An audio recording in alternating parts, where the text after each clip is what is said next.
সীতানাথ প্রেমানন্দে একবার হরি হরি বলো নিতাই গৌরী সীতানাথ প্রেমানন্দে একবার হরি হরি বলো নিতাই গৌরী সীতানাথ প্রেমানন্দে একবার হরি হরি বলো। ভক্তবৃন্দের চরণে আমার কোটি কোটি দণ্ডবত প্রণিপাত। হরিদ্বারে ব্রহ্মকুণ্ডের তীরে আজন্ম মায়ামুক্ত ব্যাসনন্দন সুখদেব 7 দিন ব্যাপী আসন্ন মৃত্যু মহারাজ পরীক্ষিতকে হরিকথা শ্রবণ করাচ্ছে। 7 দিন হরিকথা শ্রবণ করিয়েছেন। এইবার সুখদেবের যাওয়ার সময় হয়ে গেল। 7ম দিনের পাঠ বড় গুরুত্বপূর্ণ পাঠ, শেষ দিনের পাঠ। সেদিন সমস্ত মূল্যবান কথাগুলি মহারাজ পরীক্ষিতকে উদ্দেশ্য করে সমস্ত বিশ্ববাসীকে সেই উপদেশ দিয়ে যাচ্ছে। যাবার শেষ দিন হয়ে গেছে তো, 7 দিন পাঠ করছে। মহারাজ পরীক্ষিত একাসনে বসে আছেন। আহার নিদ্রা পরিত্যাগ করে একাসনে 24টি ঘন্টা। আমরা 1 ঘন্টা বসে পাঠ শুনতে পারি না। আর 7টি দিন একটা আসন পর্যন্ত ত্যাগ করা নাই। 7 দিন একাসনে বসে পাঠ শুনছেন। ক্ষুধা তৃষ্ণা সব দূর হয়ে গেছে। জগৎকে দেখাচ্ছেন, দেখো হরি কথা যদি পান করতে পারো ক্ষুধা তৃষ্ণা চিরকালের জন্য দূর হয়ে যায়। সুখদেব বলতে বলতে মাঝে মাঝে বিরতি নিচ্ছেন, থামছেন। কেন থামছেন? গোবিন্দের লীলা দর্শন করছেন। দর্শন করে বলছেন তো, বাসুদেবে ভগবতী নিমগ্ন হৃদয় অব্রবীত। ভগবান শ্রী গোবিন্দের লীলা সমুদ্রে ডুব দিচ্ছেন, দেখছেন সাক্ষাৎ লীলা, রাধা মাধবের লীলা দর্শন করছেন। তাই লীলা এত জীবন্ত, ভাগবতী লীলা, সেই লীলা দর্শন করে আবার পরিবেশন করছেন মহারাজ পরীক্ষিত। মহারাজ পরীক্ষিত ভাবছেন, কেন সুখদেব এতক্ষণ থেমে আছেন, কথা বলছেন। মনে হয় আমাকে বলছেন যে এইবার তোমার স্নান আহার নিদ্রা একটু সেরে তারপর এসো। মহারাজ পরীক্ষিতের মনের ভাব দিয়ে, আমার তো হাতে 7 দিন সমান, 7 দিন বড় সংক্ষিপ্ত সমান, তার মাঝে যদি আবার বিরতি নিতে হয় তাহলে তো আমার সময়টা অনেক কমে যাবে। তখন কি করছেন? তখন খোল করতাল লিখেছেন, শঙ্খধ্বনি করে আবার ঋষিকে নিয়ে আসছেন, যাতে আবার ঋষি কথা বলতে পারেন, সুখদেব কথা বলতে পারেন। ধ্যান স্থিমিত অবস্থায় রয়েছেন সুখদেব। আবার ধীরে ধীরে ধীরে ধীরে চৈতন্য ফিরছে। বলছেন, মুনিবর, হরিকথা এমনিতেই মধুর, কিন্তু ভক্তের মুখে যদি হরিকথা হয় সেটি আরো বড় মধুর হয়ে যায়। হরিকথা সেজন্য ভক্ত মুখ ছাড়া শুনতে নাই। অবৈষ্ণব মুখদিগিন্নং ভূতং হরিকথামৃতং শ্রবণং নৈব কর্তব্যং সর্বোচ্ছিষ্টং যথাপয়ঃ। শ্রী গোস্বামী খুব কড়া লোক ছিলেন। বলেন, যার তার মুখে ভাগবতী কথা শুনবে না। বৈষ্ণব নয়, অর্থোপার্জনের উদ্দেশ্যে ভাগবতকে ব্যবসা রূপে গ্রহণ করেছেন। কৃষ্ণ তত্ত্বকে স্বীকার করেন নাই, কোন গুরুকরণ করেন নাই। এমন লোককে মুখে কখনো হরিকথা শ্রবণ করবে না। পুতং হরিকথামৃতং শ্রবণং নৈব কর্তব্য। যে গোবিন্দকেই মানে না, আহার শুদ্ধি নাই, এমন লোকের মুখে হরিকথা কীর্তন কখনো শুনবেন না। কি হয় বলে, তাতে মঙ্গল হয় না। সর্বোচ্ছিষ্টঙ্গে যথা পয়, পয় মানে দুধ। দুধ খেলে শরীর সুস্থ হয়, নিরোগ হয়, শরীরের পুষ্টি হয়। কিন্তু সেই দুধটা যদি সাপে খেয়ে দেয় তাহলে বলুন দেখি সেই দুধটা কি হবে? ঠিক তেমনি অবৈষ্ণবের মুখে যদি হরিকথা শ্রবণ করা হয় তাহলে পারমার্থিক জগতের মৃত্যু ঘটে যায়। আমার যেটুকু পারমার্থিক উন্নতি ঘটেছিল সেটাও নষ্ট হয়ে গেল। তাই বললেন সুখদেব উপযুক্ত আধার পাত্র আর মহারাজ পরীক্ষিত উপযুক্ত আধার। 7 দিন ব্যাপী একাসনে বসে হরিকথা শ্রবণ করছে। ক্ষুধা তৃষ্ণা দূরীভূত হয়ে বলছে আমার ক্ষুধা নাই, আমার তৃষ্ণা নাই, হে পরিবার আমি প্রাণ ভরি হরিকথা শ্রবণ করব। আমি তো আর 7 দিন বাদে কৃষ্ণ কথা শুনতে পাবো না। যেদিন কানে হরিকথা ঢোকে না জানবেন সেই দিনটা মানুষের জীবনের দুর্দিন। যদচ্যুত কথালাপ কর্ণ পীযুষ বর্জিত তদ্দিনং দুর্দিনং মন্যেন মেঘাচ্ছন্নং দুর্দিনং। আমরা পুণ্যটাকে দুর্দিন বলি। ভয়ঙ্কর আকাশ ভেঙে থেকেছে, প্রলয়কালের মতো বৃষ্টি হচ্ছে, ঘর বাড়ি ডুবে যাচ্ছে, দুর্দিন বলি। আবার কোনো প্রিয়জন চলে গেছে, নিজ আত্মীয় স্বজন চলে গেছে, বলি দুর্দিন। বলে না না, ওগুলো দুর্দিন নয়। কোনটা দুর্দিন জানো? যদচ্যুত কথা লাভ, অচ্যুত কথা লাভ। কৃষ্ণের একটা নাম হলো অচ্যুত। কেন? একবার যদি কৃষ্ণ বলে ডাকেন না, গোবিন্দ আপনার অন্তরে বসে যাবেন, আর যাবেন না। এমন ঠাকুরটি না আপনার অন্তরে বসে যাবেন। কৃষ্ণ তোমার হই যদি বলে একবার, ভববন্ধ হইতে কৃষ্ণ তারে করেন পার। একবার যদি গোবিন্দকে ডাকেন না, গোবিন্দ আপনার হৃদয়ে চলে যাবে। তাই গোবিন্দের নাম অচ্যুত। কেন? ভক্তের হৃদয় হতে তিনি কোনদিন চ্যুত বা স্খলিত হন না, অর্থাৎ ভক্তের হৃদয় থেকে কোথাও যান না। কথা বলে সে অচ্যুতের কথা পরস্পরের সঙ্গে আলাপ কর্ণ পীযুষ পর্যন্ত, তা কর্ণের অমৃত তুল্য। যদি সেই কানে হরি কথা না ঢোকে জানবেন তদ্দিনং দুর্দিনং মন্যে। জানবেন আজ আমার কানে যত আজে বাজে কথা ঢুকলো, পরনিন্দা পরচর্চা ঢুকলো, হরি কথার কানে প্রবেশ করলো না, আজ আমার সবচেয়ে বড় দুর্দিন। মেঘাচ্ছন্নং দুর্দিনং। প্রিয়জন চলে গেছে, কি কালো মেঘ করে আকাশ দেখা দিয়েছে, বৃষ্টি ঝরছে দিনের পর। না না, ওগুলো দুর্দিন নয়, ও সব দিন কেটে যাবে। কিন্তু হরি কথা আজ শুনলাম না, এমন যদি দিন যায়, সেদিনটা আমার কাছে সবচেয়ে বড় দুর্দিন। এইসব মহারাজ পরীক্ষিত বলছেন, বলো আমার তো মরণের ভয় নাই। হরি কথা শুনতে শুনতে মৃত্যু ভয়কে জয় করেছেন। ধরুন যার 7 দিন বাদে মৃত্যু হবে, নির্ভীক চিত্তে হরি কথা শুনছেন এবং আনন্দ অনুভব করছেন, আনন্দ অনুভব করছেন প্রতি মুহূর্তে, জীবন অনুভব করছেন প্রতি বেঁচে থাকার আনন্দ অনুভব করছেন প্রতি মুহূর্তে। ভগবানকে ভুলে থাকাই তো মৃত্যু। মৃত্যু কাকে বলে? মৃত্যুর অত্যন্ত বিস্মৃতি। আমি তো মরেই আছি, ভগবানকে ভুলে থাকা মানে মৃত্যু। জীবন কাকে বলে? ভক্তি পথে স্থিতির এব জীবন। গোবিন্দকে ডাকা, গোবিন্দ সেবা করা, এটাই তো জীবন। গোবিন্দকে ভুলে থাকাই মৃত্যু, শাস্ত্র করেছে। তাই মহারাজ পরীক্ষিত যেন জীবনের আনন্দ অনুভব করছেন, এত রাজসুখ ভোগ করেছেন, এত আনন্দ পান না। আজ হরিদ্বারের ব্রহ্মকুণ্ডের তীরে আসন্ন মৃত্যু এত আনন্দ অনুভব করছেন। উনি বর কথা থামাবেন না। আমার অন্তরে কোনো মরণ ভয় নাই, কোনো দুঃখ নাই। আমি যেন গোবিন্দ চরণ প্রাপ্ত হই, মুক্তি চাই না, ভক্তি চাই না।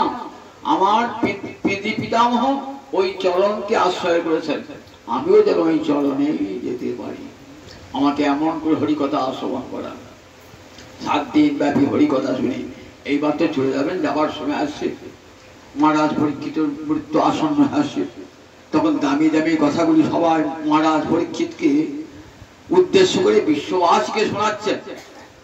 বলছেন, শোনো মহারাজ, সংসার সিন্ধু অতি দুস্তর উত্তিতিস্য প্রভব ভগবত পুরুষোত্তমস্য লীলা কথা রসনি জীবন অন্তরীণ পুংস ভবেদ বিবিধ দুঃখ দবার্দিতস্য। এই সংসারটা কেমন বলে? সিন্ধু তুল্য। সিন্ধু মানে সমুদ্র। আমরা এই সমুদ্রের জলে সবাই ডুবেছি। আমরা সংসার সিন্ধুতে, সংসার দুঃখ জলধৌ পতিতস্য। সংসার দুঃখের সমুদ্রে পড়ে গেছি আমরা, এখান থেকে বাঁচার উপায় নাই। জলে হাবুডুবু খাচ্ছি, বাপ ভাসছে, মাও ভাসছে, ছেলেও ভাসছে, আমিও ভাসছি সংসারে। কে কাকে বাঁচাবে বলুন দেখি? সমুদ্রটা জাহাজ যাচ্ছে, জাহাজে ডুবে গেল, বাবাও আছে, ছেলেও আছে, মাও আছে। ছেলে বলছে বাবা মা বাঁচাও, বাবা বললে বাঁচাবো কি করে, আমিও তো ডুবছি। তাহলে মাও বাঁচাবো কি, আমিও তো ডুবছি। সংসার ও দুঃখ জলধৌ পতিত, আমরা সবাই সংসার ও দুঃখ সমুদ্রে পড়ে গেছি। পার ফিরে দাঁড়াতে হবে তো, কি করে পারটা পাবো? পতিতস্য দুর্বাসনা নিগড়িতস্য কাম ক্রোধায় নক্রমক্রয়ী কবলিকিতস্য। সমুদ্রে পড়লে শুধু নোনা জল খাওয়া হয় না, নোনা জল তো পেটে ঢুকছেই, খাবো না বললেও নোনা জল ঢুকে যাবে না, চোখে মুখে নাকে ঢুকে যাবে। আবার সমুদ্রে অনেক জলচর প্রাণী আছে যারা স্থলচর প্রাণী থেকেও হিংস্র, এমন হিংস্র প্রাণী আছে সমুদ্রে। কুমির, হাঙর, আমরা পা ধরে দেহটা ধরে ছিঁড়ে ছিঁড়ে খাচ্ছি, বাঁচাও বাঁচাও করছে। কাম ক্রোধাদি নক্রমক্রয়ী কবলিকিতস্য। তাহলে এখানে এই যে সংসার সমুদ্র পড়ে গেছি, কে খাচ্ছে?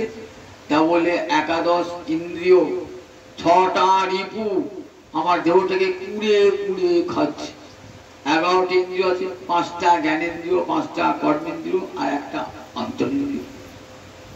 চক্ষু, কর্ণ, নাসিকা, জিহ্বা, ত্বক, এই 5টিকে কি বলে? 5টিকে বলে জ্ঞানেন্দ্রিয়, যার দ্বারা রূপ, রস, শব্দ, গন্ধ, স্পর্শ পঞ্চ বিষয়ের জ্ঞান হয়, তাই এদের নাম জ্ঞানেন্দ্রিয়। আর যে ইন্দ্রিয় দিয়ে কর্ম করা হয় তাকে কি বলে? কর্মেন্দ্রিয়। বাক, পানি, পদ, বায়ু, উপস্থ, এই 5টা হলো কর্মেন্দ্রিয়। আর একটা আছে অন্তরেন্দ্রিয়, মন। এই 11টা ইন্দ্রিয় কি চায়? রূপ, রস, শব্দ, গন্ধ, স্পর্শ, এই 5টা বিষয়, এই 5টা বিষয় ভোগ করতে চায়, একসঙ্গে সবকটা বিষয় ভোগ করতে চায়। নয়ন চায় রূপ আস্বাদন করতে, কর্ণ চায় শব্দ শ্রবণ, মধুর শব্দ শ্রবণ করতে, জিহ্বা চায় রস আস্বাদন করতে, ত্বক চায় সুখ স্পর্শ অনুভব করতে, নাসিকা চায় সুন্দর গন্ধ পেতে। এই রূপ, রস, শব্দ, গন্ধ, স্পর্শ যদি আমরা না ভোগ করতে পারি, তাহলে ইন্দ্রিয়গুলো আকুল হয়ে ওঠে, ভোগের জন্য আকুল। তো জগৎটাই তো ভোগবাদের জগৎ, ভোগ্য বস্তু না পেলে কি হয়? ইন্দ্রিয় আকুল হয়ে ওঠে। তাই কাম, ক্রোধাদি নক্রমক্রয়ী কবলিকিত। সবার 6টা রিপু ভিতরে বাসা বেঁধেছে। বাইরের শত্রুকে দমন করতে পারবেন, ভিতরে শত্রু কাম, ক্রোধ, লোভ, মোহ, মদ, আশ্চর্য, এই 6টা রিপু আমার শরীরের বাসা বেঁধেছে। 6টা শত্রু।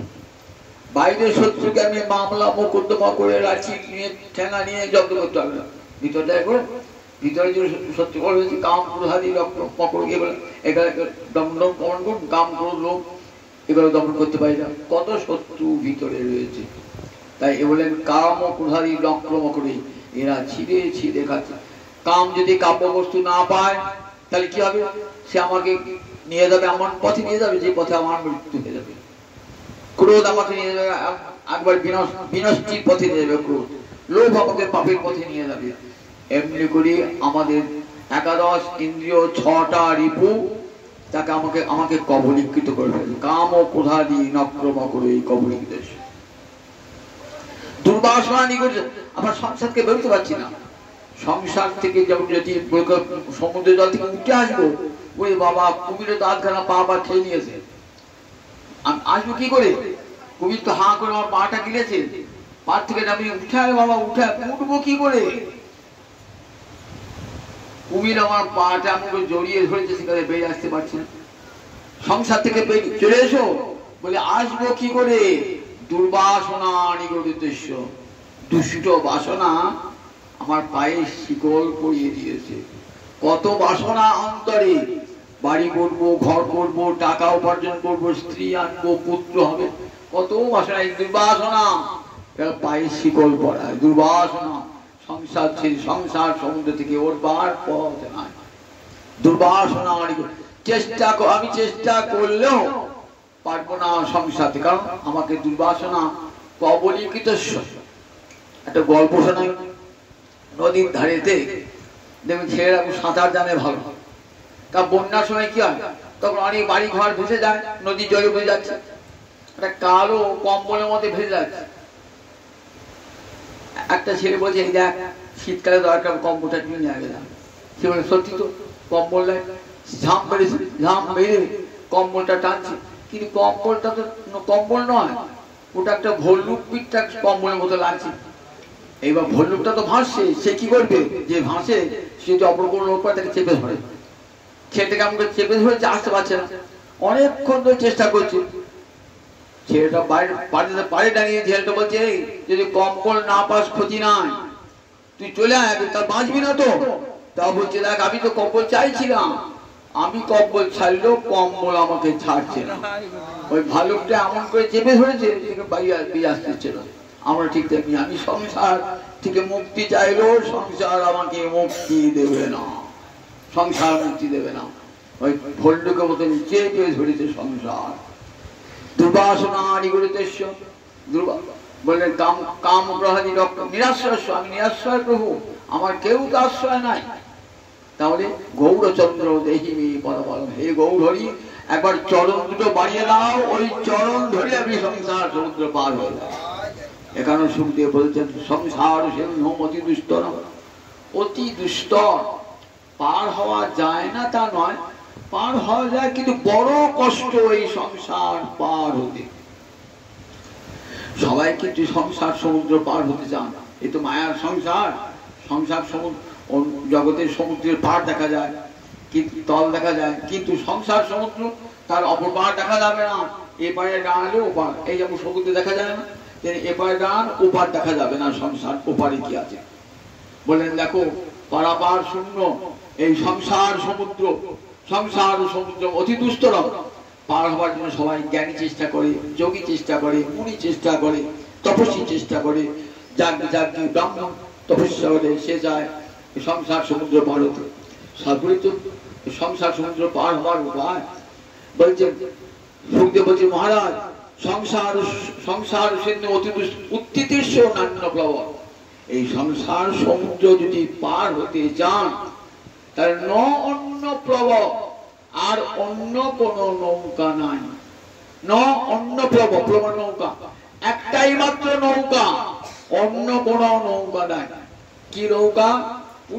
পুরুষোত্তমস্য লীলা কথা রসনী সেবন, রাধা মাধবের লীলা কথা কান পেতে বসে বসে শুনো, এটাই সবচেয়ে বড় নৌকা। সংসার সমুদ্র আপনাকে পার করে দেবে। জ্ঞান নয়, যোগ নয়, ধ্যান নয়, তপস্যা নয়, বেদ পাঠ নয়, কোনটাই আপনাকে সংসার সমুদ্র পার হয়। কোটিতে কোটি, কোটি কোটি লোক গেল, হাতে একজন যোগী পার হল। কোটি কোটি জ্ঞানী গেল, এক কোটি জ্ঞানীর মধ্যে একজন মুক্ত। গীতা করা যায়, কোটি জ্ঞানীর মধ্যে একজন মুক্ত হয়ে গেল। সবাই সিদ্ধি সিদ্ধি চেষ্টা করেন, কিন্তু কোটি পাওয়ার লোক সিদ্ধি পায়। কিন্তু ভক্তির পথে অজস্র মানুষ, মহাজন যে পথে করেছে গমন, সেই পথ হয় বলেনি। কোন পথে যাবো? যে পথে প্রহ্লাদ গিয়েছেন, যে পথে ধ্রুব গিয়েছেন, যে পথে রাজর্ষি ভরত গিয়েছেন, এত সহজ সাধ্য পথ জীবের আর নাই। যে পথে আমি দেখবো চোর নাই, ডাকাত নাই, আলোকিত হয়ে আছে, পাশে কোনো বন নাই, দস্যু তস্কর নাই, আমি সেই পথ দিয়ে যাবো। জ্ঞান যোগ ইত্যাদির পথে কি আছে? নানান প্রকার দস্যু তস্করের ভয় আছে। সে পথ অন্ধকার পথ, পেরিয়ে গেলে তবে আলো। যতক্ষণ না পারছেন ততক্ষণ আলো না। আর ভক্তির পথ সবসময় আলো আলোকিত হয়ে গেছে। শুধু তাই না, যে পথে পুলিশ থাকে আমরা ভয় থাকে না। জ্ঞানী যোগীর পথে কোনো পুলিশ নাই, ভক্তির পথে পুলিশ আছে। কার আছে? প্রহ্লাদ দাঁড়িয়ে আছেন, মহারাজ রাজর্ষি ভরত দাঁড়িয়ে আছেন, মহারাজ অম্বরীশ দাঁড়িয়ে আছেন। যদি কেউ যায় আমরা সঙ্গে করে নিয়ে যাব। তাহলে কোন পথে যাবো? যে পথটা এখন নির্বিঘ্ন, পুলিশের সাহায্য পাবো, সেই পথে যাবো। ভক্তির পথ এমনই পথ, যে পথে গেলে পরে সকলে ভক্তের সাহায্য পাবো। আমি পড়ে গেলেও আমাকে তুলে নেবে, তাই নস্খলে নব্বই পথে যাও, পতন হবে না, স্খলন হবে না। তা বলছেন দেখো এই পথ হরি কথা শ্রবণ, এই কৃষ্ণ ভক্তির একটা অঙ্গ হলো শ্রবণ। 9টা অঙ্গ ভক্তি মহারানীর, 9টা অঙ্গ। শ্রবণং কীর্তনং বিষ্ণু শরণং পাদ সেবনং অর্চনং বন্দনং দাস্যং সক্ষম আত্মনিবেদনং। এই 9টা ভক্তির অঙ্গ। তারপরে প্রথম অঙ্গই হলো শ্রবণ। প্রথম অঙ্গ হলো শ্রবণ। কান পেতে বসে বসে হরি কথা শোন। শুনছে কি হবে? শুনে কি ফল হবে? বলে শুনলে বড় ফল, শুনিলেই হয় বড় হিত। কবিরা বলছেন শ্রবণ মঙ্গল। অন্যান্য শাস্ত্র শুনলে মঙ্গল হয় না, সেটা শুনে জীবনে প্রতিপালন করতে হয়, অনুষ্ঠান করতে হয়, তবেই মঙ্গল। আর হরি কথা শুনলেই মঙ্গল। কেন? জীবের স্মৃতি জাগ্রত হয়। আমি সংসারের দাস নই, প্রতিপত্নীর দাস নই, আমি গোবিন্দের দাস। গোবিন্দ সেবা করবার জন্য আমার এই মানব জন্মটা, আমার সেই মানব জন্মটা। শুনলেই সেই স্মৃতিটা আজকে শ্রবণ মঙ্গলম, শুনলেই মঙ্গল হয়ে যায়। গুরুদেব দিন কারে মন্ত্র দান করেন না, আমাদের আজও দিন আমরা সেই বাঁশি বাজছে, কিন্তু আমার বাঁশি শুনতে পাই কি? শুনতে পাই না। দেখেন সেই বংশী বটে গাছেতে লাগিয়ে দেয়, দেখো বাঁশি বাজছে, শুনতে হবে। কোনো কোনো ভাগ্যবান শুনতে পান। বিদ্যাপনে গিয়ে দেখবেন বংশী বটে যান না, একটা গাছ আছে, দেখুন এখানে বাঁশি বাজার শব্দ শুনতে হবে। সবাই কেউ কেউ শব্দ শুনতে পান। বলেন বৃন্দাবনে সেই বাঁশি, গোবিন্দের লীলা তো নিত্য, তাহলে বাঁশি বাজাটাও নিত্য। আজ বাজছে সেই বাঁশি, যে সেই দাপড়ে বেরিয়েছিলেন আজ বাজে বাঁশি, তা তো নয়। তাহলে লীলাটা মিথ্যা হয়ে যায়, লীলাকে নিত্য বলেছে, আজ সেই বাঁশি বাজছে। কই শুনতে পাচ্ছি না তো? বললেন তোমার কানের রোগ, কালা হয়ে গেছে। তো কি করে কালা হয়? সংসারে বউর কথা শুনে, ছেলের কথা শুনে, আত্মীয় স্বজনের কথা শুনতে শুনতে শুনতে কানটা কালা হয়। কানটা কানে আর ধরবার ক্ষমতা না হয়, কান কালা হয়ে যায়। কান কালা হয়ে গেছে, কানটা সারবে কি করে? বলে যাও, গুরু জানে কান করে কান সারাতে হবে। ডাক্তার কাছে যেতে হয় না কান সারাবার জন্য, গুরুদেব যাবেন, যাও গুরুদেবকে যাও। গুরুদেবকে সে কর্ণে যখন দীক্ষা দেবেন না, আর এই কানের যে কালা লাগাটা আপনার আপনি দূর হয়ে যাবে, কানে শুনতে পাবেন আজও বাঁশি বাজছে, আজও বাঁশি বাজছে। মেলা খেলায় ছেলে গিয়েছে বাবার হাত ধরে, খানিক হাত ছেড়ে দিয়ে ছেলেটা, আর লোকের ভিড়তে ছেলেটা হারিয়ে গেছে। বাবা বাবা বলে কাজ করছে, বাবাও ছেলেকে খুঁজে পাচ্ছে না। একটা সদয় হৃদয় ব্যক্তি, সে ভাবছেন আমার ওই ছেলেটি ডাক্তার, খুব দয়া মায়া দেয়া আছে। বলে বাবা কাঁদছো কেন? তখন আমার বাবা হারিয়ে গেছে। তাহলে বাবা হারিয়ে গেছে, চিৎকার বাবা বাবা বলে বাবাকে তো পাবে না, তাহলে কি করে বাবাকে পাবো? তাহলে ওই দেখো মাইকে হাঁকছে, হারানো ছেড়ে যান মাইকে হাঁকছে, ওইখানে দাঁড়াও, গিয়ে বলো তো বাবার নাম করে বলো না, এইখানে যাও তুমি। সে নিয়ে ধরে নিয়ে গিয়ে মাইকের কাছে নিয়ে গেল। তখন চিৎকার করে অমুকে ছেলে হারিয়েছে, আসুন, অমুক নাম করে ডাকছে। তখন আবার বাবা গিয়ে ছেলেকে পেয়ে গেল। বলে দেখো আমরা তো হারিয়ে গেছি, আমরা তো চিরকালের জন্য হারিয়ে গেছি। মায়ার সংসারে এসে গোবিন্দ যে আমাদের পিতা, হারিয়ে গেছি তাকে। বললেন পাবেন। ওই যে মেলা খেলায় যে লোকটি হাত ধরে নিয়ে মাইকের কাছে নিয়ে গেল না, তিনি হলেন গুরুদেব। ঠিক তেমনি গুরুদেব কানে হাতে ধরে গুরুদেব, ওই দেখ শোন বাঁশি বাজছে। কৃষ্ণ বলছে জগৌ কলমে বাম দিশা এমন হন। বাঁশিতে ডাকলেন ব্রজগোপীগণকে রাসের দিনেতে, জগৌ কলমে বাম দিশা এমন হন। ওই বাঁশিতে কি বাজছে? কাম বীজ কাম গায়ত্রী বাজছে ওই বাঁশিতে। এসো জীব আমার কাছে ফিরে এসো, আমার সন্তান আমার কাছে ফিরে এসো। তাকে হারিয়েছে, বাবাকে যদি ছেলে হারায়, তাহলে ছেলের জীবনে কোনো কষ্ট, সুখ থাকে? কত কষ্ট হয়। পরের ছেলে এখানে সেখানে ঘুরে বেড়াচ্ছে, আমরা মঙ্গল দুটো দিলাম না, রাস্তায় পড়ে থাকলো, জলে ভিজছে, রোদে পুড়ছে, রাতে বেলা পড়ে আছে, কুকুরে কামড়াচ্ছে, পড়ে আছে। তাহলে কত কষ্ট, বাবা মাকে হারিয়ে ছেলে কত কষ্ট। আমাদের সংসার জীবনে এত কষ্ট কেন? গোবিন্দকে ভুলে আছি বলে আজ এত জীবনে কষ্ট। কৃষ্ণ ভুলি সেই যে অনাদি বহির, অতএব মায়া তারে দেয় ভীষণ দুঃখ। কবু স্বর্গে উঠায়, কবু নরকে ডুবায়, দণ্ডজনে রাজা যেন নদীতে চুবায়। সংসার দুঃখের আঘাত, এখানে যদি সুখ পাবার আশা করেন তাহলে তো মিথ্যা চেষ্টা। সংসার দুঃখালয়ম, সংসারকে এটা কি বলেছে? দুঃখালয়ম অশাশ্বতম। এটা তো দুঃখের আগার, দুঃখ অশাশ্বত, থাকবে আজ আছে কাল আর নাই। এই সংসার আজ যদি সুখ পাচ্ছেন, কাল দিন সেই সুখ ফুরিয়ে গেল, এক মুহূর্তে সেই সুখ ফুরিয়ে গেল। তা তল সৈগত বাড়ি বিন্দু সম সুতমিত রমণী সমাধি। বিদ্যাপতি বলছেন জীবন সায়না, এই সংসারে সুখ কতটুকু থাকে? সমুদ্র বেলাভূমিতে বেলা বাড়ি তো, এক ফোঁটা জল পড়লে গ্রীষ্মকালে সঙ্গে সঙ্গে শুকিয়ে গেল, একসঙ্গে সঙ্গে সঙ্গে।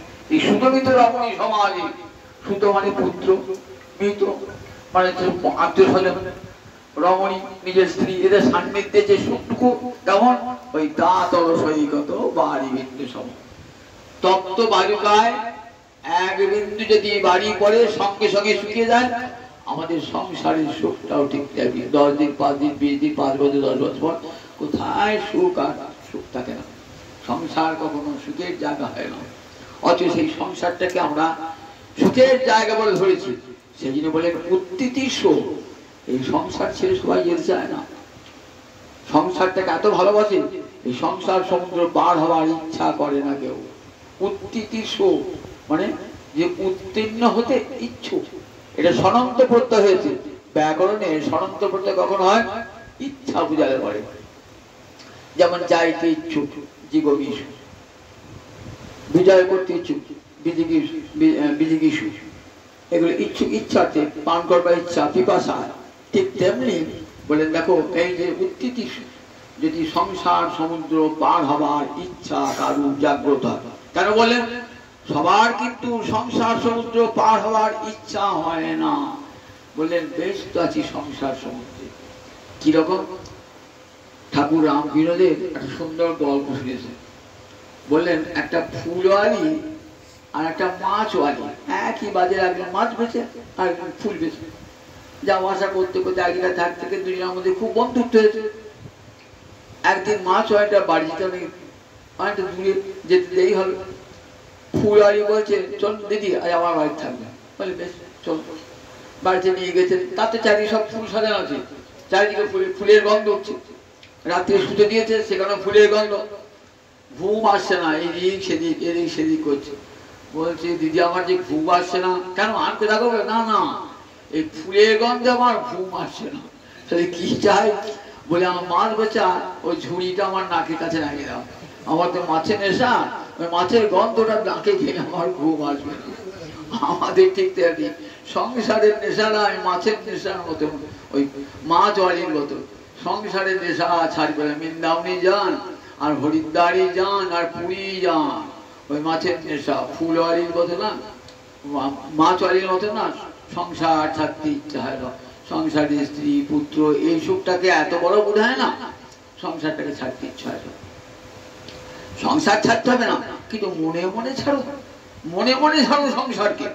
সংসার ত্যাগ করতে বলেন নাই, গীতাও বলেন নাই, শ্রীমদ্ ভাগবত বলেন নাই। আসক্তিটা ত্যাগ করতে বলেছেন। সংসারী থাকবেন কেমন? ঠাকুর আমাদের আরেকটা সুন্দর কথা বলেছেন। বলছেন দেখো, ঝি কাজ করে কোন মনিবের বাড়িতে, তো মনিবের ছেলেটা মারা গেছে, সবাই কাঁদছে, ঝিটাও কাঁদছে, কিন্তু ঝি অন্তর থেকে কাঁদছে না। কি কাঁদছে না? 5 জন কাঁদছে দেখে, তার তো ছেলে নয়, তার কান্নাটা তার অন্তরের কান্না নয়। ঠিক তেমনি সংসার থাকবে কেমন? ওই যেমন ঝিটার মতন অন্তর যে তোকে দাগা দিতে না পারে। সংসারের পত্নী পুত্র সব থাকুক, জানবেন সব আমার কৃষ্ণ সেবার সহায়ক সহায়িকা। এই বলে ভাবুন সংসারে কার প্রতি কোন স্ত্রী আমার নয়, পুত্র আমার নয়, পিতা আমার নয়, পুত্র আমার নয়, এদের কারোর সঙ্গে আমার কোনো সম্পর্ক নাই। একমাত্র কৃষ্ণ ভক্ত জনের সঙ্গে আমার চিরকালের সম্পর্ক। এটি সব সময় মনে রাখতে হবে। এই সংসার সিন্ধু অতি দুস্তরম উত্তিতিস্ব, সবাই সংসারী। সেই গুবরে পোকা না, গোবরে থাকে যে পোকাটাকে কি বলে? গুবরে পোকা। তার নাকটা কি? ওই গোবরের গন্ধ শুনে শুনে শুনে শুনে শুনে শুনে সেই অভ্যস্ত। এবার তাকে যদি ফুল একটা মোমবাতি বলছে চল আমার ফুলের পরে যাবি, মোমবাতি খেতে কি আছে? ফুলের গন্ধ পাবে। ফুলের গন্ধ বেশ, এর কত ভালো গন্ধ। সে গিয়েছে, ফুলের গন্ধ আর ভালো লাগবে কেন? তার তো গোবরের গন্ধ। সে কি করে খাইতে, নাকে মুখে চোখে যদি গোবর না পাওয়া যায়, নাকে মুখে চোখে খাইতে গোবর লাগিয়ে দিয়ে গেছে, গোবর শুকছে।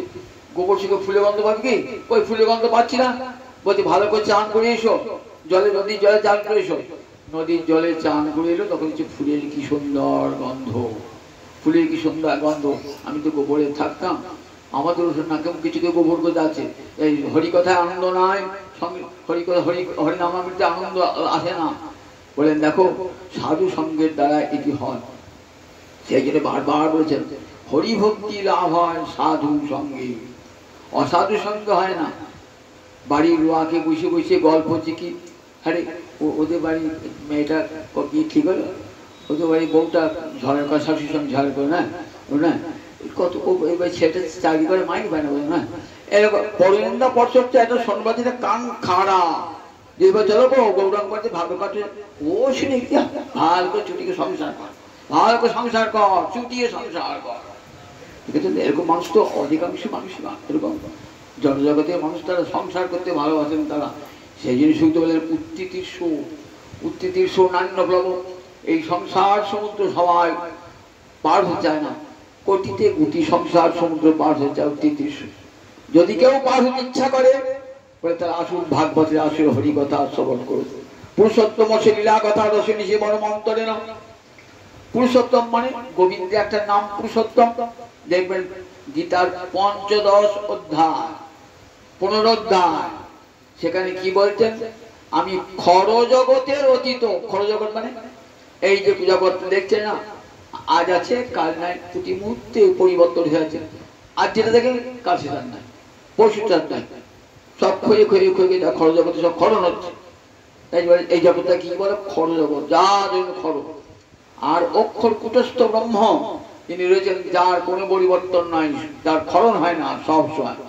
বললি আমি খর থেকে উঁচুতে, আবার অক্ষর থেকে উঁচুতে, ওই যে হৃদয়ে যে ব্রহ্ম নির্গুণ ব্রহ্ম রয়েছেন তার থেকে উঁচুতে আমি হলাম পুরুষোত্তম লীলা পুরুষোত্তম গোবিন্দ লোকে লোকে বেদেশ পতিত পুরুষোত্তম। এই পুরুষোত্তমের লীলা কথা কান পেতে শুন। পুরুষোত্তম সেই লীলা কথা রসনী সেবা। পুরুষোত্তমের কত লীলা, মাধুর্যময় লীলা, ঐশ্বর্যময় লীলা। মাধুর্যময় লীলার এত আকর্ষণ, দেখুন বলছেন মাধুর্য ভগবত্তা সাহারে বোঝে কইল পরশান, তাহা সুখে ব্যাসে রণন্দান। স্থানে স্থানে ভাগবতে বন্যী আছেন নানা মতে, যাহা শুনি মাতে ভক্তগণ। গোবিন্দের কত মাধুর্য, তার কেমন সুন্দর লীলা মাধুর্য, তার কেমন সুন্দর বেণু মাধুর্য, কেমন তার উপমাধুর্য, কেমন তার প্রেম মাধুর্য। এই কথা শুনতে শুনে দেখবেন যে কান বিষয়ের কথা শুনে শুনে যে কান তালা লেগে গেছে, শুনুন শুনতে শুনতে শুনতে বলে আমার গোবিন্দের এমন অমৃতময় লীলা কথা। বলে যারা আত্মারামণি আত্মারামে বিভোর হয়েছে তারাও হরিকথা শুনতে ভালোবাসে। সুখদেব তো জীবন মুক্ত পুরুষ, সুখদেব তো জীবন মুক্ত পুরুষ। দু রকমের মুক্ত আছে, জীবন মুক্ত আর বিদেহ মুক্ত। বিদেহ মুক্ত ব্রহ্মে লীন হয়ে গেছে, আর জীবন মুক্ত এই জগতেই রয়েছে, জীবিত অবস্থাতেই মুক্ত। যেমন সনকাদি ঋষিগণ, নবযোগীন্দ্র, এরা সব জীবন মুক্ত পুরুষ। সুখদেব নিজে জীবন মুক্ত পুরুষ, তার কোনো প্রয়োজন নাই, কিন্তু তিনি হরিকথা পরিবেশন করছেন। আবার কত জীবন মুক্ত পুরুষ এই হরিদ্বারের ব্রহ্মকুণ্ডের তীর আলোকিত করে বসে আছে, তারাও শুনছেন হরিকথা মৃত, কত আনন্দে পান করছেন। নৈর্গুণ্য স্থান রমন্তি। সুখদেব বলছে দেখো যারা নির্গুণ ব্রহ্মে আকৃষ্ট মুক্ত পুরুষ, তারা আজ গুণানুকথনে হরি শ্রীহরির গুণানুকথনে তারাও আজ যত আনন্দিত হয়েছেন, উল্লাস করছেন। শ্রীহরির কথা এত আনন্দময়, এত এমন গোবিন্দ যিনি পরব্রহ্ম, তাকে মা যশোদা বাঁধবেন, কি অপূর্ব লীলা বলুন দিকে একবার। মাতা মরে পুত্র রূপে করে নপালন, অতিহীন জ্ঞানে করে লালন পালন, সখা সত্য শক্তি করে স্কন্ধে আরোহণ, তুমি কহনে বড় লোকে তুমি আমি সম, প্রিয়া যদি মানে করি করে ভজন, বেদস্তুতি হইতে দাহা হরে মোর মন। কেমন লীলা মাধুর্য বলতো, কোন ভগবানে আমার লীলা মাধুর্য আছে? কোন ভগবানে আমার লীলা মাধুর্য নাই। মাতামরি পুত্রকে যিনি জগৎকে বেঁধে রেখে দিয়েছেন, তার নিজের মায়া শক্তির দ্বারা জগৎকে বেঁধে রেখে দিয়েছেন। পালাবেন কি করে সংসার থেকে? ত্রিগুণময়ী মায়া, গোবিন্দেই মায়া, দৈবিধ্যেশা গুণময়ী মম মায়া, আমারই মায়া। মায়া দিয়ে কি করেছেন? জগৎকে বেঁধে রেখে দিয়েছেন। সত্য রজ তম, এই তিন গুণময়ী কি করেছেন? জীবদ্দাতি মহাবাহু, যে মহাবাহু অর্জুন বেঁধে রেখে দিয়েছে। বাদল ছাড়া দেখি, তুই তো বড় বীর, তুই বড় শত্রু জয় করেছো, অনেক শত্রু জয় করেছো, তোমাকে পরন্তপ বলা হয়। করো দেখি, এই দুর্দান্ত ইন্দ্রকে জয় করো দেখি, তবে তো বুঝবো। দেখুন কি ভয়ঙ্কর বলছেন। দেখো, যা মায়া দিয়ে বেঁধে রেখে দিয়েছেন সেই ভগবানকে মা যশোদা মানছেন। কি একবার আশ্চর্য দেখুন, যিনি জগৎকে মায়ার বন্ধনে বেঁধেছেন, আর সেই যশোদা মা তাকে পরব্রহ্ম শ্রীহরিকে বন্ধন করছেন। বলুন দেখি, এই লীলা কেমন সূচি মনোহর। জগতে এমন লীলা আছে, এমন মধুর লীলা। ঋষিরা উৎকর্ণে সত্যেন, যখন বাঁধবেন কৃষ্ণকে না, সবাই অবাকে উৎকর্ণে ঋষিরা, ধ্যানী জ্ঞানী যোগী তপস্বী। সুখদেব বলছে, মহারাজ ওই দেখো, ওই একটা গোয়ালিনী ছুটছে, গোপাল দুষ্টুমি করেছে, দইয়ের ভার ভেঙেছে, তার জন্য শাস্তি দান করে 3 বছরের গোপালকে। মা ছুটছে, ছেলেও ছুটছে, মা ছুটছে, ছেলেও ছুটছে। উৎকর্ণ হয়ে বাবরি, পরব্রহ্মের এমন অমৃতময় লীলা, কান খাড়া করে শুনছেন। তার তো ব্রহ্ম থাকেন, মগ্ন থাকেন। ব্রহ্ম যে এমন আজকে বৃন্দাবনে এসে ওই রাখাল বালক হয়েছে, দধিভাণ্ড ভাঙছে, এটি ভেবে দেখে এত আনন্দে ভরপুর, আনন্দে উৎকর্ণ হয়ে শুনছে। ভাবছে বাঁধতে পারবে, ভগবান কেউ বাঁধতে পারে না। সেখানে তো মন যেতে পারে না, সেখানে বায়ু যেতে পারে না, সেখানে ভগবানকে বাঁধবে কি করে? দেখো মা দিবে, তোমাদের ভগবানকে বাঁধতে পারে না। এই ভগবান ক্রিয়া পুরুষ ভগবান, ক্রিয়া পুরুষোত্তম ভগবান। দেখো মা যশোদা ছুটছে, এখন মা দিবে, জগৎকে দেখাবে, যিনি জগৎকে মায়ার বাঁধনে বেঁধে রেখেছেন, আর সেই গোবিন্দকে মা যশোদা বন্ধন করবেন। দেখো আজ কি অপূর্ব লীলা, দেখো কি অপূর্ব লীলা। বেঁধেছেন, শাসন করছেন, যিনি যমকে শাসন করেন। যমকে শাসন, যম ভয়ে কাঁপে। ভাগবতে বলা আছে, পবন কাঁপে, ইন্দ্র কাঁপে, যম কাঁপে যার ভয়েতে। আর সেই গোপাল ভগবান কাঁপছেন মায়ের ভয়েতে। লাঠি হাতে, আত্মযষ্টি হাতে লাঠি নিয়েছেন। আজ তোকে দণ্ডদান করব, তুই সত্যি লোকের বাড়িতে বাড়িতে ননি চুরি করিস, আর প্রতিদিন আমাকে শুনতে হয় তোর বিরুদ্ধে নালিশটা। আজ নিজের চোখে দেখলাম তুই নিজে আমার দলির ভার তুই ভেঙে দিবি, পরের বাড়ি ভাঙতে নিশ্চয় ভাঙিস। আজ আমি তোকে শাস্তি দান করবই করবো। মা তুমি লাঠিটা ফেলে দাও, লাঠিটা ফেলে দাও। মায়ের ভয়ে গোপাল কাঁপছে, যার ভয়ে বিশ্ব কাঁপে, যম কাঁপে, আজ মায়ের ভয়ে সেই গোপাল কাঁপছে। সুখদেবের মুখে যখন শ্রবণ করছেন না, তখন যোগীন্দ্রগণ মুনীন্দ্রগণ অবাক হয়েছে, যাহা কি অপূর্ব লীলা গো। গোবিন্দের পরব্রহ্মের লীলা পুরুষোত্তম, তো পুরুষোত্তম সে লীলা কথা। গোবিন্দের লীলা কথা কেমন মধুর লীলা কথা, কান পেতে ঘন্টার পর ঘন্টা শুনে আছেন 24টি দিন। আবার মাতা মরে পুত্র রূপে করেন অবন্ধন, অতিহীন জ্ঞানে করে লালন পালন। যিনি বিশ্বকে খাওয়াচ্ছেন, আর তাকে মা যশোদা না বলছে আমি না খাওয়ালে গোপালকে কে খাওয়াবে? নিজ হাতে খাওয়াচ্ছেন গোপালকে, কত আদর করে গোপালকে খাওয়াচ্ছেন। নিজের ছেলের মুখে বিশ্ব ব্রহ্মাণ্ডকে দর্শন করলেন। আর দেখুন, যার মুখে মায়ের স্তনদুগ্ধ দুপাশে গড়িয়ে পড়ে, আর তার মুখের মধ্যে অনন্তকারী ব্রহ্মাণ্ড দর্শন করতো না। না কিচ্ছু নয়, ও কিচ্ছু নয়। মা স্বীকারই করবেন না যে আমার গোপাল ভগবান, আমার গোপালের মুখে বিশ্ব ব্রহ্মাণ্ড। দেখেছেন তো কেমন লীলাটি, কেমন তা লীলা হবে কেমন করে? মা যদি বিশ্বাস করে ফেলেন ভগবান বলে, লীলা হবে? লীলা হবে না।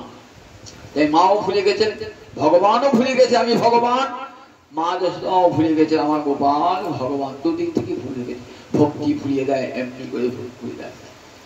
প্রিয়া বললেন মাতা মরে পুত্রকে করেন অবন্য, অতিহীন গেলে করে লালন পালন, সখা শুদ্ধ শক্তি করে স্কন্ধে আরোহণ। শ্রীরাম সুদাম সখাগণ কাঁধে চলেছে, বলছে আমি ভগবান জানিস কি করছি ভগবান হলে? আমি 7 দিন পাহাড় ধরেছিলাম। শ্রীরাম বলছে ও তুই 7 দিন, আমি 15 দিন ধরতাম। আমি ধরছি, আমি আবার শক্তি বেশি, আমি 15 দিন ধরতে পারি, তুই 7 দিন ধরেছিস। ভগবানের ভগবত্তায় বিশ্বাস রেখেছেন তো, তারা এমনই ভালোবাসে যে গোপাল ভগবান কেন কি করতে হবে আমি, তারপরে তোর শক্তিতে নয়, আমাদের নন্দবান গুরুদেব আছেন ভাগুড়ি মুনি, তার মন্ত্র শক্তির পাহাড় উঠে গেছে। ঠিক আছে, গোপালের ভগবত্তায় তাদের বিশ্বাস বলছে প্রিয়া যদি মান করি করে ভৎসন বেদস্তুতি হইতে তাহা হরে বলব। দুজন আমারা যদি মান করে আমাকে তিরস্কার করে, সেটা ব্রাহ্মণের বেদ বাক্য থেকেও বেদ মন্ত্র থেকেও আমার কাছে বড় প্রিয়ঙ্কর। ব্রাহ্মণের বেদ বাক্য থেকে ব্রাহ্মণ যজ্ঞে ভগবানকে ডাকছেন আবির আবির বৈধি, যুগ যুগ ধরে ডাকছেন। দেখেছো কোথায় ভগবানকে আবির্ভূত হতে? আর একটা গাভী যে হুঙ্কার করছে আর অমনি ছুটছেন ভগবান। এমন সুন্দর যজ্ঞবেদী, সেখানে ভগবান নাই। কোথায় ভগবান? গোয়ালার উঠোনে, যেখানে গরুর গোবর, গরুর মূত্রে কাদা, সেইখানে কৃষ্ণ বলরাম হাওয়া ঘুরিয়ে বেড়াচ্ছেন। আর যোগী যাজ্ঞিক ব্রাহ্মণে এমন সুন্দর নিকানো শুকানো আলপনা দেওয়ার যজ্ঞবেদী, সেখানে আবার গোবিন্দ নাই। আর কোথায়? গোয়ালার অঙ্গনে কাদা মাখার জায়গায় বেড়াচ্ছে। বিল্লমঙ্গল বলেছেন তার কৃষ্ণ কথা বলছে, ঠাকুর তুই দেখো, তোকে দেখো যোগীরা তোকে মাথায় করে রাখেন, যাজ্ঞিক ব্রাহ্মণ তোকে মাথায় করে রাখেন, আর এখানে তুমি ওই বুজনামাগণের দাস, বুঝে বালকদের গোপগোপীগণের দাস হয়ে রয়েছে। এটা তোমার খুব আনন্দ হয় না? আর তোমার মাথার মণি করে রাখে, সেটা ভালো লাগে না? দেখুন তাহলে শুদ্ধ ভালোবাসায় ভগবান কেমন হয়ে যায়। এই যে অমৃতময় লীলা ভগবানের, অমৃতময় লীলা, রাধাদি ব্রজগোপীরা মান করে ত্যাগ বলছেন যাই হে মাধব যাহি কেশব মাধব করি তব বাধব, যাও যাও মাধব, যাও যাও কেশব, তোমার কপট কথা শুনবো না। যে ভগবানকে যোগী পায় না যোগ সাধনে, জ্ঞানী পায় না জ্ঞান সাধনে, সেই ভগবান এসে রাধানীর কুঞ্জ কুটিরের দুয়ারে দাঁড়িয়ে আছেন। শুধু রাধানীর দর্শন করবেন বলে একবার রাধানী মানভরে প্রত্যাখ্যান করছেন। ললিতা বিজয় বলছেন যাও যাও ঠাকুর, মানভরে প্রত্যাখ্যান করছেন। বলছেন দেখো ব্রাহ্মণের বেদস্তুতি হতো, ওই যে বুঝ রমণী করে প্রত্যাখ্যানের মন্ত্র, যাও যাও যাহি মাধব যাই করে উঠি আমার কাছে আরো এমনি করে দেখুন। বলছেন ব্রজলীলার এমন উন্মাদনা না, বলছেন পুরুষত্ব লীলা কথা রসনী সেবক দড়িয়ে না। বললেন গোবিন্দের লীলা কথা শোনা ছাড়া আর অন্য কোন নৌকা নাই সংসার সাগর পার হওয়ার। এই সংসার বিবিধ দুঃখ দবার্ত, বিবিধ দুঃখ দব মানে বনের আগুনকে বলে দুঃখ দব। বনের আগুন, বনে যখন আগুন লাগলে বনে কেউ আগুন লাগায় না, আপনা আপনি কাছে কাছে ঘষে আগুন লেগে যায়। আমাদের দুঃখ পাই সুখ পাই, সেটা কি জন্যে? নিজের গুণে আমার জীবনে দুঃখ নেমে এলো, সেটা আমার কর্মফলের পাওনা, কেউ করে দেয় নাই। অথচ আমরা পরস্পরকে দোষার ওর জন্য আমার হলো, ওর জন্য হলো বলে, কার জন্য কি হয় গো? বলে ওটা তোমার কর্মফল। বনে যেমন আপনা আপনি আগুন লেগে যায়, বলে দেখো তোমারও তেমনি কর্মফলের পাওনা। এত দুঃখ কষ্ট পাচ্ছ, সেটা তোমার কর্মফলের পাওনা। ত্রিবিধ দুঃখ, বিবিধ দুঃখ, আধ্যাত্মিক, আদি ভৌতিক, আদি দৈবিক।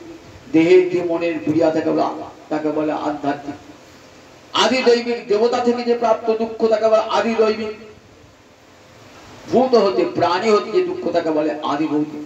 এই ত্রিবিধ দুঃখ সবাই কি সংসারে এসে ভোগ করতে হয়, এমন কেউ নয় যে দেহের রোগে ভোগেন না, মনের রোগে ভোগেন না। এগুলো সব ভুগতেই হবে সংসারে এসে। তাই নর্তন বলছে না, হরি হরি বিফলে জনম গোমায়ের মনুষ্য জনম পাইয়া রাধা কৃষ্ণ না ভজিয়া জানিয়া শুনিয়া বিষ খাইল। যদি কেউ বিষ জেনে পান করে তাহলে তার উপায় আছে? জানিয়া শুনিয়া বিষ খাইল, জেনে শুনে বিষ পান করেছি আমরা। জানিয়া শুনিয়া বিষ খাইল, হরিনাম সংকীর্তন। বলে গোলকের প্রেম ধন রতিনা জন্মিল কেন তাই সংসার বিষাণরে দিবানিশি হিয়া জলে জুড়াইতে না কই নই উপায়। নিজের মনকে জিজ্ঞাসা করে দেখুন, কেন আমার কৃষ্ণপদের রতি হলো না? আমি তো নিজের দুঃখ নিজে নিজে না কই উপায়। সংসারে একদিকে বিষ, একদিকে আগুন। বিষে সাপে কামড়ালে বিশেষ শরীর জর্জরিত হয়, আবার তার সঙ্গে আগুন লাগে, কি হয়? সংসার যেন একদিকে বিষ, একদিকে সংসার দিবানিশি হিয়া জলে, দিন রাত্রি হৃদয়। সংসার মানুষ, প্রতি মানুষ অশান্তি সব ঘরে ঘরে, বিশেষ করে কলিযুগে অশান্তি সব ঘরে ঘরে। ধন আছে, দৌলত আছে, বাড়ি আছে, ঘর আছে, টাকা আছে, কিন্তু শান্তিটি নাই কার বাড়িতে। কোনো গৃহে শান্তি নাই, দুঃখ কষ্টে ভরা, হয় দেহের কষ্ট, নয় মনের কষ্ট, নয় শত্রুর সঙ্গে মামলা মোকদ্দমা, কারো না কারো লেগেই আছে এই সংসারে। সংসারে বিশাল দিবানিশি জুড়াইতে না কই উপায়।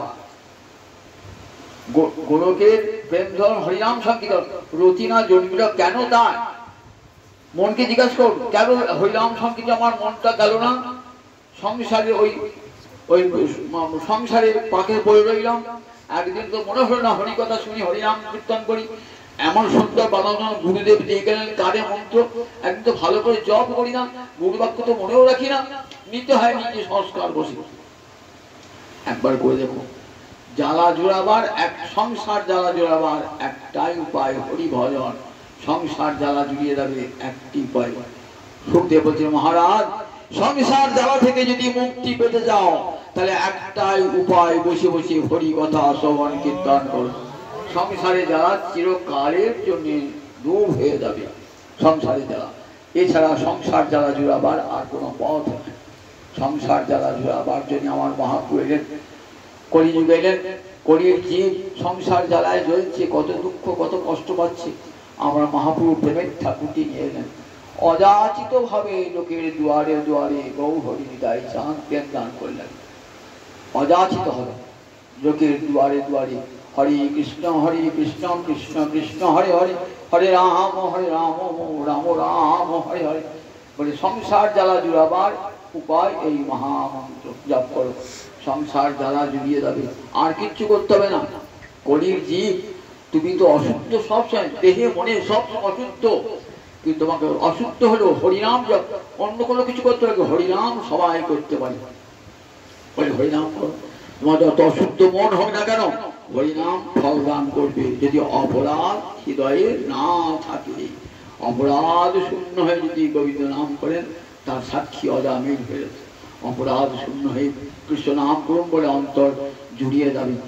মহাপ্রভু যখন এলেন না, কোটি কোটি পার্শ্বদ সঙ্গে এলেন, কোটি কোটি, এক আসেন নয়, জগতের সর্বত্র এই সংসার জ্বালা জুড়াবার জন্য হরিনাম বিতরণ করতে হবে।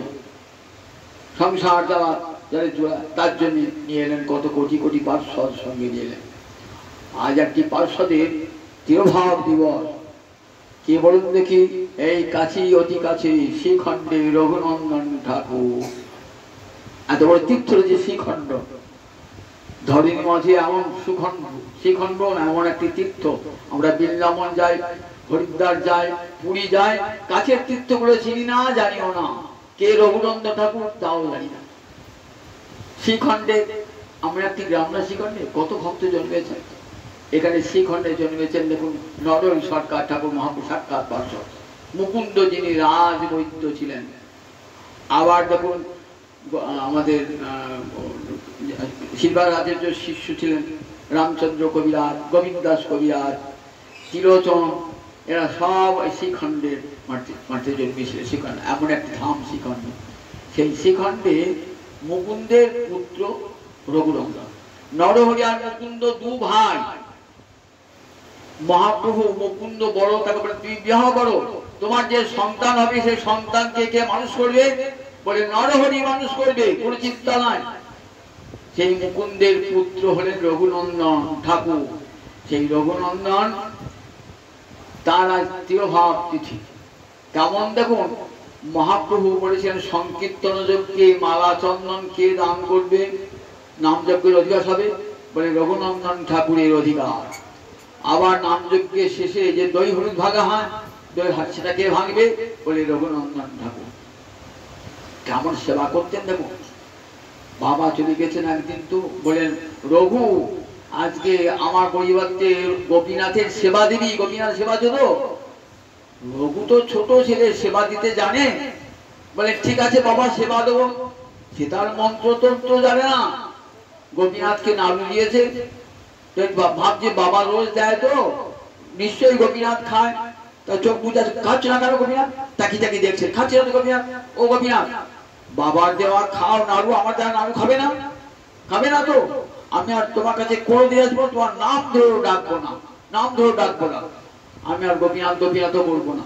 দেখো তুমি নাড়ু খাবে না, নাড়ু খাবে না তো আমি চলে যাচ্ছি। চোখ দিয়ে জল বার হয়েছে, তখন দেখছেন আস্তে আস্তে সিংহাসন থেকে নেমে আসছেন গোপীনাথ, এসে কি করছেন? নাড়ু খাচ্ছেন, নাড়ু খেয়ে ফেলছে সব।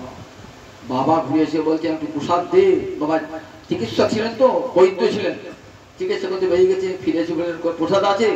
বললেন মা বলছে না গো প্রসাদ নাই। বললেন গোপীনাথ খেয়ে দিয়েছে। মিথ্যা, গোপীনাথ খেয়ে দিয়েছে, আমি রোজ ভক্তি গোপীনাথ খায়।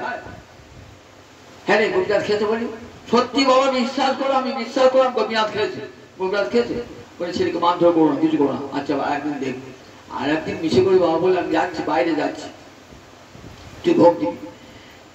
বাবা সিং বাইরে যান না, একটু দূরে গিয়েছে, গোপীনাথকে ভোগ দিচ্ছেন।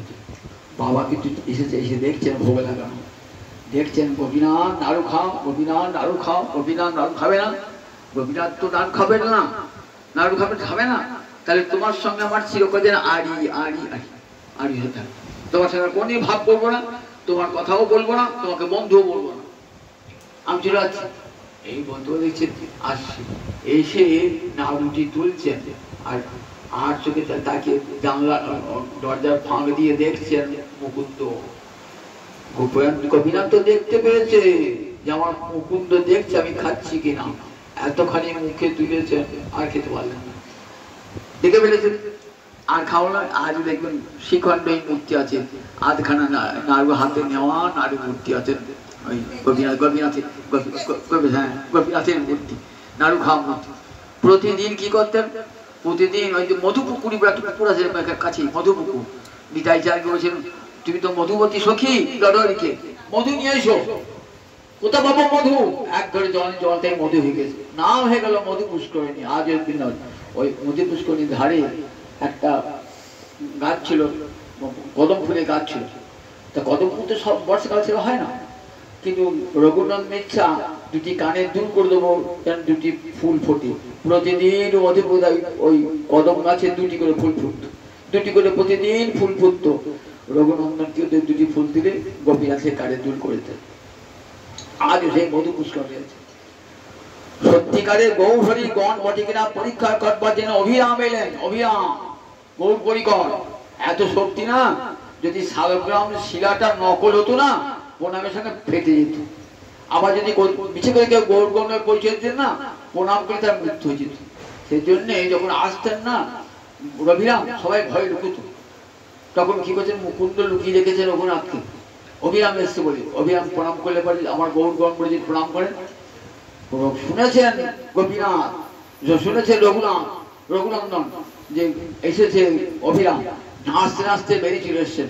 নাচছেন তো পায়ে তো উপর করা আছে, রঘুনন্দনও নাচছেন আর আমাদের নিয়ে নাচছেন, অভিরামও নাচছেন। নৃত্য করতে করতে করতে কোথায় এলেন দেখুন? আজ সেই তীর্থ বিদ্যমান কালাকৃষ্ণ, সে পাঠ জানেন তো কোথায়? ওই পাট বাড়ি বলে, পাট বাড়ি যেখানে বলে ওই পানার থেকে একটা গিয়ে গিয়ে পাট বাড়ি আছে, কালাকৃষ্ণ সে পাঠ আছে, ওইখানে গিয়ে নুপুরটা ছিটকিয়ে পড়লো।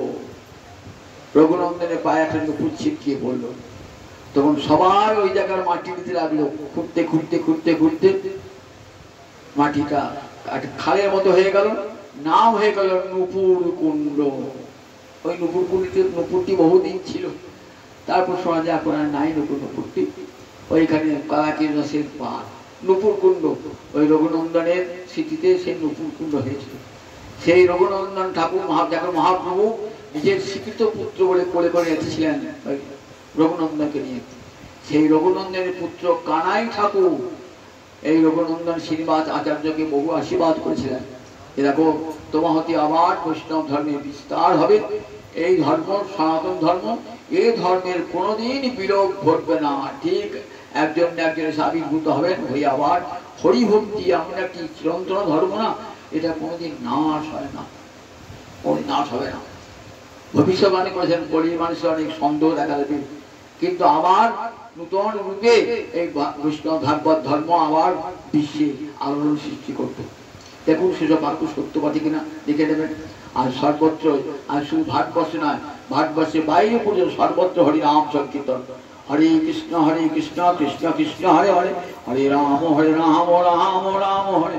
সারা বিশ্ব জুড়ে হরিনাম, সারা বিশ্ব জুড়ে গীতা ভাগবতের পাঠ, সারা বিশ্ব জুড়ে রথযাত্রা। এটা কল্পনা করতে পেরেছিলেন? আজকে যুগে হয়েছে, হয়েছে আমার মহাপ্রভুর মহাদান আজকে হয়েছে। আমাদের কিছুদিন আগে পর্যন্ত আমাদের ভারতবর্ষের মধ্যে সীমাবদ্ধ। আজ ভারতবর্ষ ছেড়ে আজ ভারতবর্ষ সমস্ত বিদেশে আজ হরিনাম সংকীর্তন, রথযাত্রা, সব জন্মাষ্টমী, রাধাষ্টমী সব পালিত হচ্ছে। আর সেই রঘুনন্দন ঠাকুর এই শ্রাবণ মাসে শুক্লপক্ষের চতুর্থী তিথিতে তার তিরোভাব হয়েছিল। সেই রঘুনন্দন ঠাকুর, তার পিতা মুকুন্দাস ঠাকুর, নরহরি সরকার ঠাকুর, তার পিতৃপুর নরহরি সরকার ঠাকুর, সমস্ত ঠাকুর বংশকে প্রণাম জানিয়ে, সমস্ত ভক্তগণকে প্রণাম জানিয়ে আজ এখানে হরিকথা বিশ্রাম জানি তাই জানি তাই জানি তাই জানি।